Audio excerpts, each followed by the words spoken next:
So they strip off the oxygen from nitrate, and hopefully complete denitrification takes place, and the nitrogen gas, which is harmless, discharges into the atmosphere. So what is the potential of Woodchip bioreactors for improving water quality in Iowa? This has been well documented in the Iowa nutrient reduction strategy, and so that's where we pulled a lot of our numbers. Within that strategy, there's different scenarios that are proposed to try and meet the nutrient reduction strategy goals. And it's obvious that no one practice is going to be the golden ticket to fix all of the water quality issues across the state. But bioreactors are an important component. And so of two different proposals, one, NCS1, included cover crops, wetlands, and bioreactors that would treat 60% of drained land. So if we were to implement bioreactors on 60% of the drained land in Iowa, and assume that a bioreactor can treat between 50 to 75 acres, that would give us 76,000 to 114,000 new bioreactors. NCS8 looks at a couple different options, but bioreactors in this scenario would treat 70% of drained land, and then the corresponding bioreactor numbers would be up to 133,000 bioreactors across the state. Does anyone know how many bioreactors we currently have in Iowa? Maybe. I heard 50, but I know a few new ones have gone in the last year, so maybe we're up to 60. So there's a lot of opportunity for additional implementation of bioreactors across the state. Okay, so I'm going to talk about three different strategies. The first part that I'm going to talk about is one of our lab scale studies right now, which is looking at how can we enhance nitrate removal in these woodchip bioreactors during early spring conditions. So during this time of year, the tile flows are high and the water's really cold, so those microbes are really sluggish right now. There's not a whole lot of denitrification that's taking place. And so we're proposing to use electrical stimulation to try and enhance the performance during these cool temperature conditions. The second thing I'm going to talk about is a set of lab studies that have also been funded by the Iowa Soybean Association. And with these, we inoculated column scale studies with fecal indicator bacteria at really high concentrations and also with phosphate. And with that, looked at the potential removal for other contaminants. And then I'm going to conclude by talking a little bit about our pilot scale reactor system, which was funded by the Iowa Nutrient Research Center. Okay, so first of all, how can electrical stimulation enhance denitrification in a woodchip bioreactor environment? So we are proposing that with the addition of a single anode and several cathodes within a system, we would be able to add electrical current. And then there's a few different ways that we might see enhanced denitrification. Electrolysis of water is which is what we think has the most potential, which is splitting the water molecule into the hydrogen and oxygen. This would release an extra electron, which could then be used by denitrifying bacteria, and therefore provide an energy source during these cold temperature times. If this is successful, then this could stimulate the denitrification and the microbial metabolism early in the spring and help to improve the woodchip bioreactor performance. There's also the possibility that the electrons could be directly used from the cathode by the microorganisms. This has been only a few studies on this, and it's been in a very specific microbial context. So we don't really know if this could happen within the diverse microbial communities that exist in the woodchip bioreactors. And then there's also the potential for electrochemical reduction, which simply changes the redox state of nitrate. And this is also a possibility, but is not what we're really trying to target here, because you can see that there's some potential negative byproducts, such as ammonia or nitrous oxide. So you're not guaranteed to land at that nitrogen gas, which is where we want to get. Okay, so this is very preliminary study, but we set up some upflow columns at the USDA ARS. This was a collaboration with Dr. Tom Mormon, and Jiao Law is our master's student who's been working on this project. From this, is there a pointer? Is there a pointer? No, okay, all right, so from this, you can see this diffusion plate. The diffusion plate is used to make sure we're not short-circuiting our upflow reactors.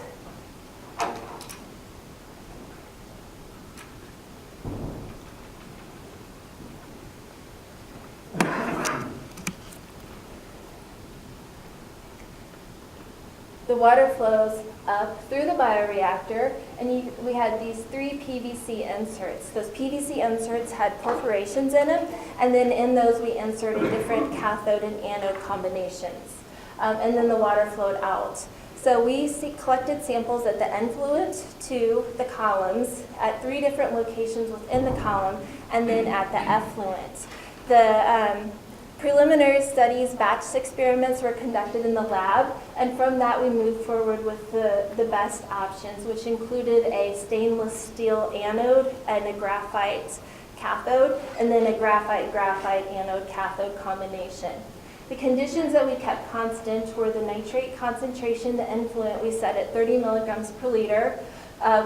We conducted these at room temperature with an 8-hour residence time, and we tested 2 different currents, 500 and 100 milliamps. And so here you can see our results from our first 80-day trial period.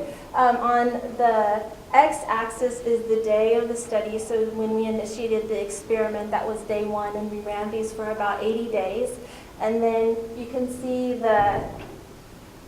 this is the stainless steel carbon or graphite anode cathode combination. This is the carbon-carbon in the middle, and then we had a wood chip only control. And at 500 milliamp current, we did see increased denitrification in the 2 electrically stimulated bioreactors. When we lowered the current down to 100 milliamps, we no longer had a statistically significant difference. So we learned a couple things from this first set of studies, and we're now in the process of improving the design to try and set up another set of experiments. But what we learned is that we either need to have a higher current or we need to increase the surface area of our electrodes in order to produce enough electrons to enhance denitrification. So that electron use efficiency, those electrons are used by any microbes that are present in the system, not only the denitrifying bacteria. And so there's a lot of questions about what their efficiency use is. We also need to control for the in-reactor environment. So by sampling at those multiple points within the bioreactor, we really were able to see big swings in dissolved oxygen and in pH. So outside of a comfort zone of pH, we could see decay or die-off of our denitrifiers, and then also we needed anaerobic conditions. So we're going to try and modify our experiments to better account for that. And then we've also teamed up with Dr. Raj Raman, also in Ag and Biosystems Engineering, to do a techno-economic analysis. So we want to make sure that we're not proposing something that wouldn't be practical in the field. So we want to make sure that this electrical stimulation makes sense from the financial standpoint for farmers. Okay, so the next study I want to talk about is again column reactor studies, but this time we're looking at the removal of fecal indicator bacteria and phosphorus. So similar to before, we used an influent nitrate concentration of 30 milligrams per liter. This was really just to make sure the reactors were working as we expected. We spiked with a dissolved reactive P concentration of 0.09 milligrams per liter. That was our target. And then 50,000 colony-forming units per 100 mil, really high concentrations of both E. coli and a genetically modified version of salmonella, which had the virulent factors removed from it. The conditions that we tested were at both room temperature and then at 10 degrees C. We looked at 2 different residence times, 24-hour and 12-hour. And then in addition to the wood chip only bioreactors, we packed the room temperature reactors with limestone to see kind of a pea gravel sized limestone to see if that would enhance phosphate sorption. So this is the time series data, so from October through December. And on the y-axis is the dissolved reactive phosphorus removal in milligrams per liter, so the amount from basically the influent minus the effluent. And then on the secondary y-axis, we have the DRP reduction, so the percent reduction. And the target influent ranged a little bit. I said we were trying to achieve 0.09, but we ended up averaging out at about 0.06 milligrams per liter for the high flow points emitted. So we had some points where we exceeded what our target was, and we would emit those. And then for control temperature, our achieved DRP was 0.07 milligrams per liter. Okay, so here, one interesting thing that we observed, which has also been reported in the literature, was when we first started up the columns, there was actually an increase in the P levels in the effluent relative to the influent. So we saw, when we first started these, we saw an increase in P right at the beginning.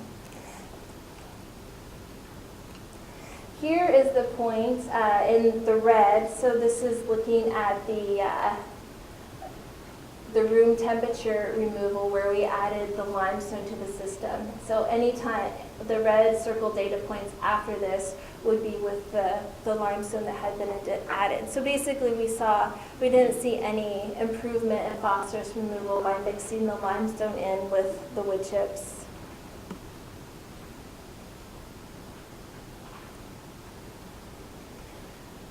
So our highest percent reduction, so that's when you look at the diamonds, for room temperature was 93%, and at control temperature we had 76% reduction, and that does exclude that initial P flush which we observed.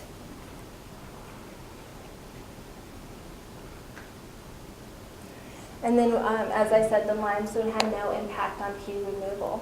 So the P removal that we observed with just the wood chips has been reported a little bit in the literature. We're not quite sure what the uptake mechanism is. We have some kind of thought that it's maybe just microbial uptake and it would be a temporary retention, and that if this experiment had continued on, then we would start to see release or perhaps less retention. Also, maybe there could be interactions with the wood chips, so there could potentially be a little bit of absorption. I think there's a lot more opportunities to look at different amendments to wood chip bioreactors. And then we also wanted to see what kind of reductions we could see in fecal indicator bacteria. And so there were two kind of interesting points. The first one is that the residence time, the 12 versus the 24, did not have a big impact on the removal of indicator bacteria. So when looking at these two, the flow rate didn't make a big difference. But we did see differences in the temperature. So at the room temperature, we saw a higher reduction, 92 to 94% removal. And at the cooler temperature, we saw more in the 75 to 76% removal. So there has been some previous studies that have looked at wood chip bioreactors as a mechanism for treating discharge from septic systems, so in rural areas, kind of the secondary discharge. And they've also reported some good removal rates. So from this, under this controlled study, it does look like the bioreactors have some potential for removing indicator bacteria. And I just wanted to kind of point out here that it was really difficult to spike a consistent amount of bacteria through these bioreactors. So the green bar is the influent, the orange bar is the effluent, and then the open blue bar is the percent reduction. But there was a lot of variation in the amount of bacteria that went into each of these reactors.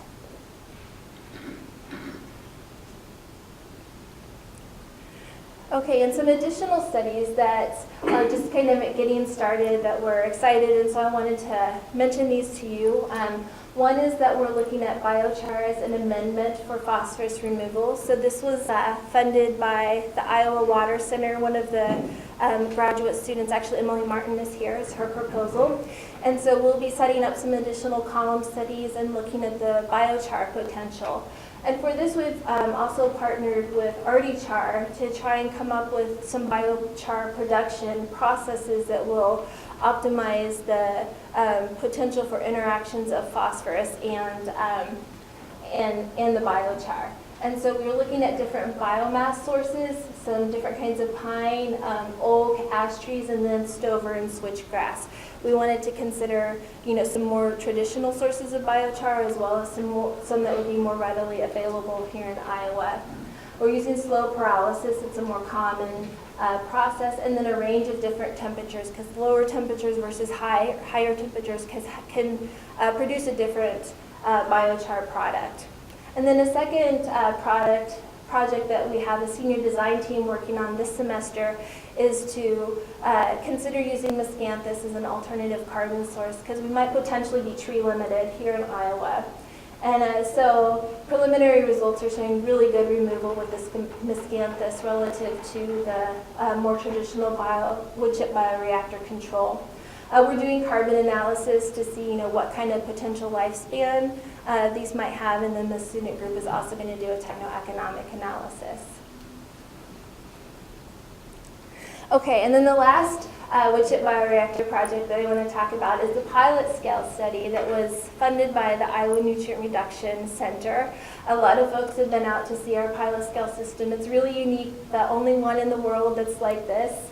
And we have designed it so that we have complete flow control and also potential for dosing into 9 unique bioreactors.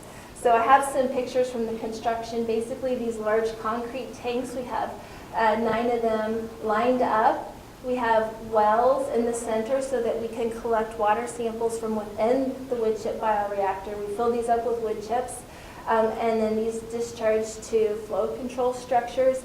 And then we have these large tanks at the end that we can crawl down into the ground and collect our water samples. So, and then this is a picture of we have some chopped up wood chips in those wells, so we can pull those out and take samples of them. So we have the ability to control the flow into each of the bioreactors. If we wanted to, we could put different amendments. Right now we have wood chips in there, but we could put different carbon sources into these systems. And then we could also spike the influent if we wanted to look at, say, reaction kinetics and put really high concentrations of nitrate, or, there's a lot, or look at other emerging contaminants. There's a lot of different things we could do with this system. This shows how we have them currently blocked for the ongoing project. So essentially we have 3 different blocks, and within each of those we've assigned 3 different residence times, a 4-hour, an 8-hour, and a 16-hour. The black dots show the locations of the wells where we can collect the water samples. And then we have greenhouse gas rings that have also been installed. So we've partnered with Tom Eisenhardt and Morgan Davis to monitor the dissolved gases and also the efflux, or the emissions from the surface of the bioreactors. So our first results, monitoring data, started around mid-August of 2016, and we ran until about the end of October. So here is, again, a time series graph. On the y-axis, we have the nitrate concentration. So that's the concentration reduction of nitrate. Okay, so the purple is the inlet concentration. So this would be just from the county tile line. We're pumping water up and then running it through our woodchip bioreactors. So ranges from maybe 14 down to around 8 to 10. As our influent concentrations. And then the nitrogen concentration reduction is greatest for the 16-hour residence time and lowest for the 4-hour residence time. That's to be expected. Lower residence time is going to have less potential for complete denitrification. When you look at the mass load, so you consider the concentration times the total volume of flow that runs through the system, you can see that the 4-hour residence time is actually, even though it doesn't get the concentrations quite as low, we're still able to see a greater amount of mass of nitrate removed. And then Morgan's been monitoring the nitrous oxide in both the gaseous and methane in the gas and the dissolved. So far the gas results are pretty spiky, and we're not seeing a lot of differences relative to surrounding agricultural land. But we are seeing some interesting results. from the nitrous oxide and from the methane. So the nitrous oxide is highest at the 4-hour residence time. This indicates that with the higher flow rate, perhaps we don't have complete denitrification, and that's why we're seeing a higher discharge of the nitrous oxide. And then at the 16-hour and 8-hour residence time, we're seeing higher discharges of methane. And so this would indicate that microbes are working their way down the redox ladder, and that at least in some areas of the woodchip bioreactors, we're getting down into the release of methane. And then he converted this into the global warming potential for each of the 3 different residence times. And because nitrous oxide is 300 times stronger as far as the carbon dioxide equivalent for global warming potential, that 4-hour residence time had a much higher potential for global warming. And within this, we're also assuming that those dissolved gases, when they are discharged to a stream, are released into the atmosphere. And that's a strong assumption because we don't know. They could continue in the dissolved phase, or complete continued denitrification could take place in the stream system. So there's some assumptions that take place with that. So in conclusion, we believe there are new opportunities to improve bioreactor performance through electrical stimulation and looking at some different carbon sources. Preliminary data and also some of our field monitoring data is showing that the bioreactors do have an impact on fecal indicator bacteria concentrations. And we have the first results from a very controlled study of different residence times. I want to make sure and acknowledge all of the collaborators and students that have worked on these different projects. So Tom Mormon, Tom Eisenhart, Raj Raman, and Emily Heaton have all been essential in working with us on these different projects. And a lot of different graduate and undergraduate students, Jiao La, Emily Martin and Morgan Davis are the graduate students. And then Natasha Hoover and Leanne Long have both our full-time research associates in my lab that have both contributed to these projects. And we've been funded for several years now through the Iowa Soybean Association, the Iowa Nutrient Reduction Center, and then we had a graduate student grant from the Iowa Water Center. So that's all I have. I'll be happy to accept any questions. Marty? Yeah, on the miscanthus as a carbon source, have you given thought as to why that might be? Is it a case of increased surface area available for bacteria, or what are your thoughts on that? So we did saturate, we took some denitrifiers and let the miscanthus and the woodchip soak for that particular project. We had a lot of debate about how to chop up the miscanthus, and they ended up just using like scissors almost to about 1-inch stalks. We tried to grind them, but that made them really flaky, and we wanted to retain the hydraulic properties. But I mean, my guess is that it's a more readily available carbon source, and so that's stimulating the microbes. They're able to get the available carbon easier, and I also think that could be reflected when we do the carbon analysis. We may see higher carbon losses from those. So it's very, very preliminary. We just started working on that about a month ago. Yeah. Are there still concerns out there about the mercury methanogenesis, or has that been resolved or put to rest, or what's the latest on that? That's a great question, and Dr. Crumpton is actually teamed up with us, and this year they received some funding from the Iowa Nutrient Reduction Center, and they're going to collect samples from the inlet and the outlet of our pilot scale reactors and test exactly for that. And so, and I think they're also testing some wetlands and tile drainage systems, so they're trying to do kind of a comprehensive assessment of that. And so hopefully we'll have some more information on that. It's an issue that crops up from time to time. There was some work done in Minnesota that they felt, wasn't that much of a concern, but, there's a lot of, it still comes up, so. On your electrical stimulation study, is that something that could be, if it pans out, could be added to an existing bioreactor, or does it have to go into a new Well, system? no, that's our hope, is that we could retrofit existing systems and maybe even extend the life. You know, the wood chips are thought to have a 10 to 15-year lifespan, and so perhaps we could add the electrical stimulation to kind of rejuvenate an existing system. So I think there's two different potentials. But we do see a decreased performance in the bioreactors with time, and so adding the electrical stimulation might be something that could help keep them going a little bit longer. Yeah. On your first slide, you showed a diagram of a bioreactor with an overflow. I'm sure you build them to handle, well, what percentage, if you got an 8-inch tile going into a bioreactor, will that handle 50% before it hits the overflow? Because once it hits the overflow, it's not doing anything. Yeah. So what's the percentage, and then how do you size it? You got a 6-inch main or an 8 or a 12-inch main coming out. I'm sure you size them differently, but what is the ability of a bioreactor in comparison to the size of tile that's going into it? What will it handle? Well, the design criteria is, I believe, 15% of the peak flow and 60% of the total flow. So that's so during, you know, the estimated peak flow conditions, 85% of that could be bypass, but 15% would be treated.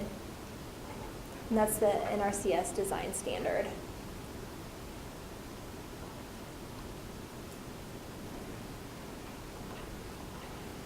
What is the magnitude of the electrical stimulation needed? I mean, can we buy a 120 or can we do battery, or do we need something free? That's what. Typically sized. Yeah, and those are exactly the questions that we hope that the TEA can answer. I don't, you know, the logistics of running power lines to this isn't probably it's not very realistic. So what I'd like to see is if we could set these up with solar panels that could charge a battery. And so then to offset that, we probably have to produce a larger surface area on the electrodes to emit more electrons. So there's a lot of give and take here, but you know, in a perfect world to design these, that's what I would envision would be a solar power system.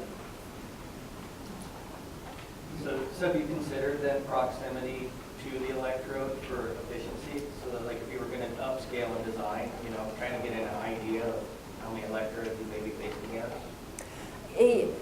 Yeah, so you know, we started with one anode and 2 cathodes, and more cathodes would give you more potential, right? But you've got to keep them within a certain range of the anode. Because it's a water system, we don't know how much resistance the wood chips might add or, you know, might cause. And then there's also this the environment within the bioreactor, and we see the pH changing right at the anode, and so we want to maybe put some sort of a barrier to keep that zone separate from the rest of the bioreactor. So there's a lot of design issues that we're trying to work out to make this practical for the field. I was just kind of thinking in component design and building in some redundancy, that if you have a single component go out of your system and you're not short-circuiting somewhere, or or just, you know, takes the whole system offline by losing something. Just in my brain working through redundancy and proximity needs. Right. Yeah. Was there any hydrogen measurement done in the first month? In the electrical, no, we did put a hydrogen sensor in the chambers just to make sure we didn't have a fire hazard, but so we didn't have any additional monitoring. Thank you very much. Okay, thank you.